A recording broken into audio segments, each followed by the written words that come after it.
नमस्कार दोस्तों, आज हम देखेंगे सकुराई का थ्योरी ऑफ एंगुलर मोमेंटम का पहला सेक्शन जो रोटेशंस के बारे में बात करता है। तो बिना कोई टाइम गवाए शुरू करते हैं। सबसे पहले हम ये जान लेते हैं कि ये जो ऑपरेशन है रोटेशन का, इसके दो चीज है। पहला, अगर हम सेम एक्सिस के अबाउट रोटेशन करते हैं, बहुत सारे रोटेशंस परफॉर्म करते हैं, तब ये जो रोटेशंस है वो कम्यूट करते हैं। और यदि ये रोटेशंस अलग अलग एक्सिस पे हम कर रहे हैं तो ज्यादातर ये कम्यूट नहीं करते। डायग्रामेटिकली ये समझने के लिए सपोज मेरे पास एक प्लेन है ABCD और इसके परपेंडिकुलर मेरा रोटेशन एक्सिस है। पहले अगर इस एक्सिस के अबाउट में 60 डिग्री रोटेट करूंगी, फिर उसी एक्सिस के अबाउट में 30 डिग्रीज रोटेट करूंगी, जो फाइनल अलाइनमेंट हमें मिलता है इस प्लेन का वो सेम रहेगा जब मैं उसी एक्सिस के अबाउट पहले 30 डिग्रीज फिर 60 डिग्रीज की रोटेशन करूंगी। तो इस केस में हम कहते हैं कि ये दो जो ऑपरेशंस है, जो 30 और 60 डिग्रीज का रोटेशंस हम कर रहे हैं एक ही एक्सिस के अबाउट, वो कम्यूट कर रहे हैं। पर सपोज अभी हम रोटेशंस अलग अलग एक्सिस में कर रहे हैं। सपोज ये मेरे पास x और y प्लेन है और z प्लेन स्क्रीन के बाहर आ रहा है। सपोज पहले मैं रोटेशंस करती हूँ अबाउट द z एक्सिस, यानी कि जो बाहर आ रहा है उस एक्सिस के अबाउट मैं रोटेशन परफॉर्म करती हूँ बाय 90 डिग्रीज। सो मेरा जो अलाइनमेंट है वो कुछ इस तरह का रहेगा। अब अगर मैं एक्सिस बदल देती हूँ, रोटेशन z एक्सिस के जगह x एक्सिस के अबाउट करती हूँ, तब मेरे पास अलाइनमेंट कुछ ऐसा रहेगा। अब इन ऑपरेशंस को अगर हम रिवर्स करते हैं, यानी कि पहले रोटेशन हम x एक्सिस के अबाउट करेंगे फिर z एक्सिस के अबाउट करेंगे, तो क्या हमारा आंसर सेम रहेगा? इस तरह के ऑपरेशंस को हम नॉन कम्यूटिंग कहते हैं, क्योंकि जो मेरा फाइनल रिजल्ट है वो ऑपरेशन के ऑर्डर पे डिपेंड करते हैं। अब कंसीडर करो कि हमारे पास तीन वेक्टर्स है Vx, Vy और Vz, और रोटेशन परफॉर्म करने के बाद हमें न्यू सेट ऑफ वेक्टर्स मिलता है Vx प्राइम, Vy प्राइम और Vz प्राइम। ये जो नए वेक्टर्स है वो पुराने वेक्टर्स के साथ हम रिलेट कर सकते हैं इस R के जरिए। ये R, इसे हम कहते हैं रोटेशन मैट्रिक्स, और रोटेशन मैट्रिक्स का ये एक प्रॉपर्टी है, जब हम उसके ट्रांसपोज के साथ इस मैट्रिक्स को मल्टीप्लाई करते हैं तभी हमें आइडेंटिटी मैट्रिक्स मिलता है। एक और चीज जो हमें याद रखनी है कि जो इनिशियल सेट ऑफ वेक्टर्स का मैग्नीट्यूड या जो नॉर्म है वो और फाइनल वेक्टर का नॉर्म दोनों बराबर होना चाहिए। इससे मैट्रिसेस का जो ऑर्थोगोनैलिटी है वो मेंटेन होता है। अब ये रोटेशन मैट्रिसेस का फॉर्म कैसा रहेगा? अभी देखिए, हमारे पास तीन रोटेशन मैट्रिसेस है, एक अबाउट x एक्सिस, एक अबाउट y एक्सिस और एक अबाउट z एक्सिस। यानी कि जिस एक्सिस के अबाउट हम रोटेट कर रहे हैं उस एक्सिस के करस्पॉन्डिंग एक रोटेशन मैट्रिक्स है हमारे पास।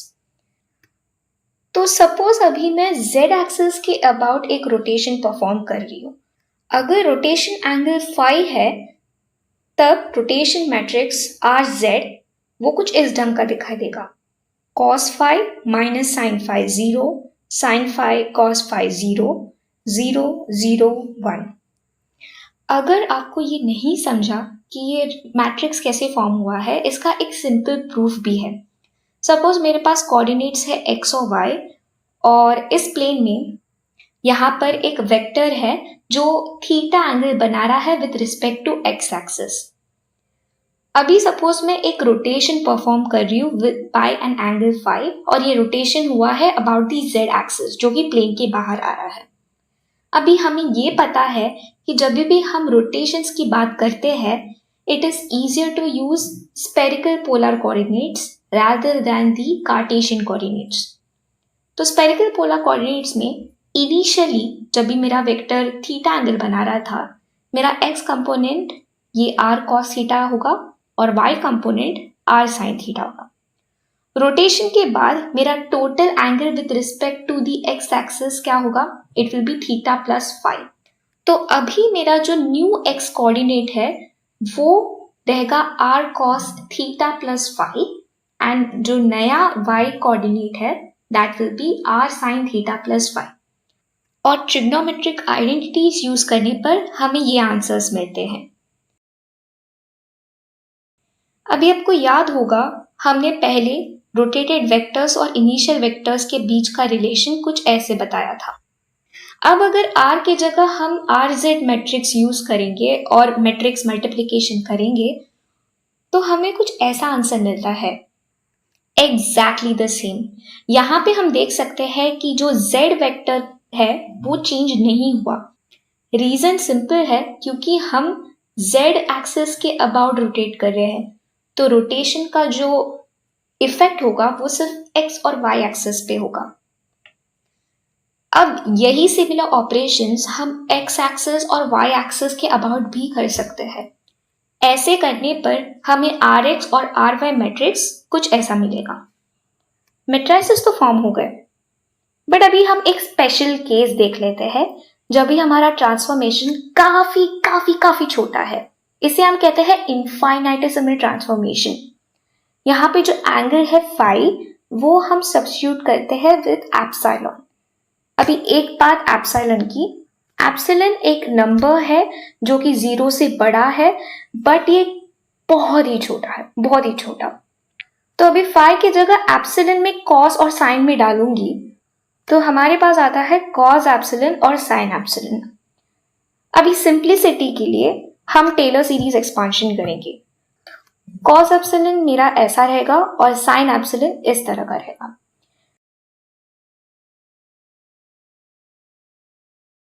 अभी जैसे मैंने पहले ही कहा था एप्सिलॉन काफी छोटा नंबर है, तो एप्सिलॉन स्क्वायर तो छोटा ही रहेगा, but epsilon cube, epsilon raise to 4, epsilon raise to 5 ये बहुत ही ज्यादा छोटा रहेगा। तो हम एक काम कर सकते हैं, जो भी टर्म्स है जिसमें epsilon cube, epsilon raise to 4, basically epsilon cube और उसके हायर ऑर्डर टर्म्स जो भी रहेंगे उन सबको इग्नोर कर सकते हैं। तो फिलहाल जो कैलकुलेशन है उसमें मैं कॉस के सिर्फ पहले 2 टर्म्स यूज कर रही हूँ एप्सिलॉन स्क्वायर तक, और साइन में सिर्फ पहला टर्म यूज करूंगी क्योंकि एप्सिलॉन क्यूब एप्सिलॉन स्क्वायर से बड़ा है और काफी काफी छोटा है। तो अभी मेरा रोटेशन मैट्रिसेस कुछ इस रूप में रहेगा। अब याद है कैसे हमने पहले देखा था rotations about different axis do not commute. चलिए देखते हैं कि ये इनफाइनाइटेसिमल रोटेशंस क्या कहते हैं। सपोज मेरे पास एक वेक्टर है जिस वेक्टर पे पहले मैं ry का ऑपरेशन कर रही हूं और फिर rx का ऑपरेशन कर रही हूं। मैट्रिक्स मल्टीप्लिकेशन करने पर मुझे ऐसा आंसर आता है। ओके,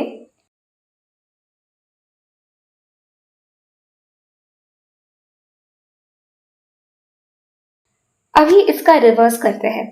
पहले मैं उस वेक्टर पे rx ऑपरेट करूंगी, फिर ry ऑपरेट करूंगी और आंसर हमारे पास कुछ ऐसा आता है।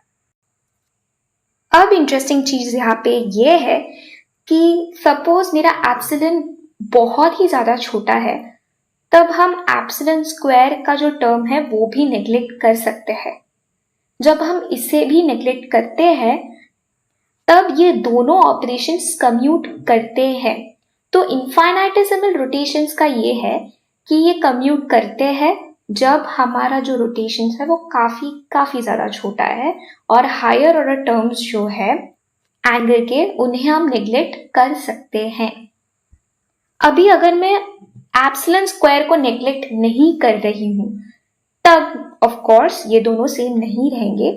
चलिए इनका कम्यूटेशन करके देखते हैं, यानी कि rx ry minus ry rx इन दोनों का सब्ट्रैक्ट करके देखेंगे।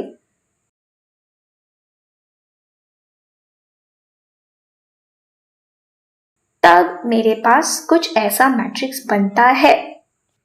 अब थोड़ा मैथमेटिक्स और लॉजिक यूज करते हैं। ये रहा हमारा RZ मैट्रिक्स, पर instead of rotating by an angle epsilon मैं एप्सिलॉन स्क्वायर से रोटेट कर रही हूँ। तो जो भी टर्म्स जहाँ पे एप्सिलॉन दिखाई देगा वहां पे एप्सिलॉन स्क्वायर हो जाएगा और जहां पर भी एप्सिलॉन स्क्वायर है वहां पर एप्सिलॉन रेज टू 4 हो जाएगा।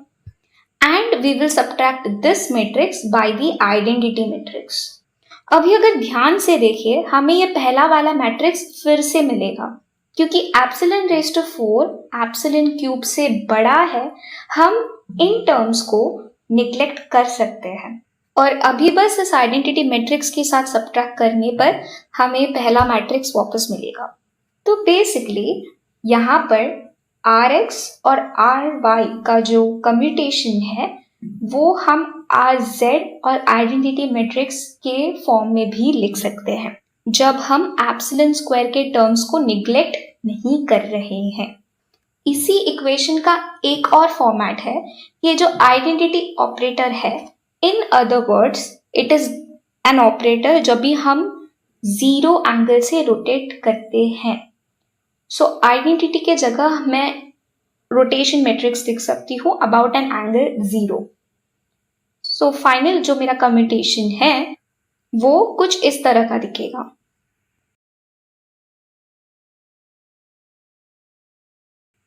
अब हमने रोटेशंस की बात कर ली है, अभी क्वांटम मैकेनिक्स में आते हैं।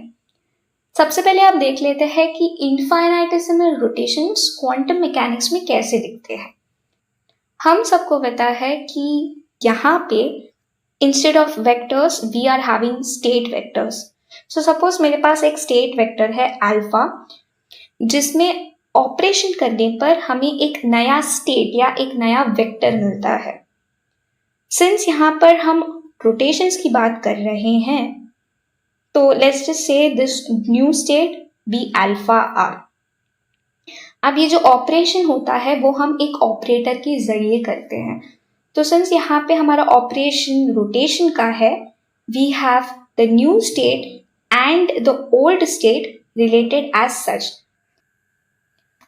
अब कोई भी ट्रांसफॉर्मेशन ऑपरेटर हम कंसिडर करते हैं, अगर वो यूनिटरी है तो वो इस तरह हम डिनोट करते हैं इन जनरल फॉर्म, जहाँ पे G एक जनरेटर है जो ट्रांसफॉर्मेशंस को जेनरेट करते हैं और L एक पैरामीटर है जो बताता है हमने कितने यूनिट से वो ट्रांसफॉर्मेशन जेनरेट किया है।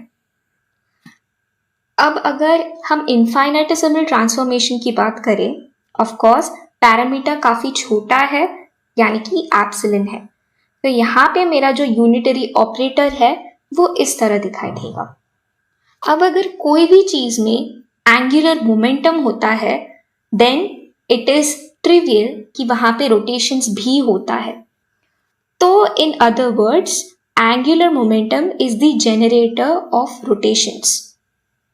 और क्वांटम मैकेनिक्स में we have 3 types of angular momentum which is J, L and S: total angular momentum, orbital angular momentum and the spin angular momentum. तीनों angular momentum are unitary and जो parameter है that will be the angle of rotation. अभी फिर से infinitesimal के तरफ जाते हैं। दिस इक्वेशन टेलर एक्सपांशन करने पर हम अप्रॉक्सीमेटली ऐसे लिख सकते हैं where u will be the operator or the rotation operator। और एक चीज़ यहाँ पे मैं मेंशन करना भूल गई कि यहाँ पे h बार भी आएगा because this is not natural units. More about it in some other videos. But anyways, coming back, जैसे हमने पहले मेंशन किया था कि dr is the rotation operator, so d phi इसी लॉजिक से फॉर एन इनफाइनिटेसिमल ट्रांसफॉर्मेशन हम ऐसे लिख सकते हैं। अभी सकुराई में हम ऐसा भी एक नोटेशन देख सकते हैं जहाँ पे n cap is nothing but the direction about which the rotation has been performed. अभी फाइनाइट रोटेशंस की बात करेंगे तो of course I have the same formula जो एक्सपोनेंशियल वाला फॉर्म था एंड टेलर एक्सपांशन करने पर I will be having something like this. Higher order terms को हम अभी नेग्लेक्ट नहीं करेंगे, we are just going to be keeping it as is. So this is the general form of a rotation operator about the z-axis. Similarly, we can have the rotation operators for y and the x-axis. अभी क्योंकि हम angular momentum की बात यहाँ कर रहे हैं, उनका कुछ इम्पॉर्टेंट रिलेशंस है जो हमें याद रखने हैं। पहला पॉइंट, कोई भी एंगुलर मोमेंटम हम बात करें, चाहे वो ऑर्बिटल हो, स्पिन हो या टोटल हो, उनका करस्पॉन्डिंग एक्स, वाई और जेड कंपोनेंट के एंगुलर मोमेंटा भी होते हैं। पहला रिलेशन हमें जो याद रखना है वो ये है कि कोई भी टोटल एंगुलर मोमेंटम हो, उसका जो स्क्वायर है that is equal to the square of the sum of the angular momenta about different axis. So यहाँ पे मैंने जे के लिए लिखा है। सिमिलरली आप ऑर्बिटल एल स्क्वायर के लिए भी लिख सकते हो, that is L X square plus L Y square plus L Z square, और एस स्क्वायर के लिए भी लिख सकते हो which is S X square plus S Y square plus S Z square. दूसरा रिलेशन ये है कि ये जो स्क्वायर है, स्क्वायर्ड एंगुलर मोमेंटा है टोटल, वो हर इंडिविजुअल एंगुलर मोमेंटम के साथ कम्यूट करता है। अगेन यहाँ पे मैंने सिर्फ जे के साथ किया है, यही चीज़ आप एल और एस के साथ भी कर सकते हो। और आखिर में जो इंडिविजुअल एंगुलर मोमेंटा है अबाउट डिफरेंट एक्सिस, वो कम्यूट नहीं करते हैं। और ये रहे हमारे पास 3 कम्यूटेशन रिलेशंस, जिन्हें हम कॉम्पैक्टली इस तरह भी लिख सकते हैं, जहाँ पे ये जो एप्सिलॉन आई जे के है वो लेवी-सेविटा टेंसर है। लेवी-सेविटा टेंसर 1 होता है जब भी इवन परम्यूटेशन होता है, और -1 जब भी ऑड परम्यूटेशंस होते हैं। अगेन यहाँ पे मैंने जे के साथ लिखा है, यही चीज़ हम एल और एस के साथ भी लिख सकते हैं। तो इस वीडियो को कंक्लूड करते हैं समराइज करके कि जो जे, एल, एस ये तीनों जो है वो एंगुलर मोमेंटा है और रोटेशंस के जनरेटर है। और दूसरी बात, अलग अलग एक्सिस में जब हम रोटेशंस करते हैं तब वो रोटेशन ऑपरेटर्स कम्यूट नहीं करते हैं। इसी के साथ हम यहाँ पर रुकते हैं। अगर आपको ये वीडियो अच्छा लगा तो consider liking this and may be even sharing it, अगर आपको ये काफ़ी यूज़फुल लगा तो। Okay, I will see you guys in the next video. Until then, bye bye.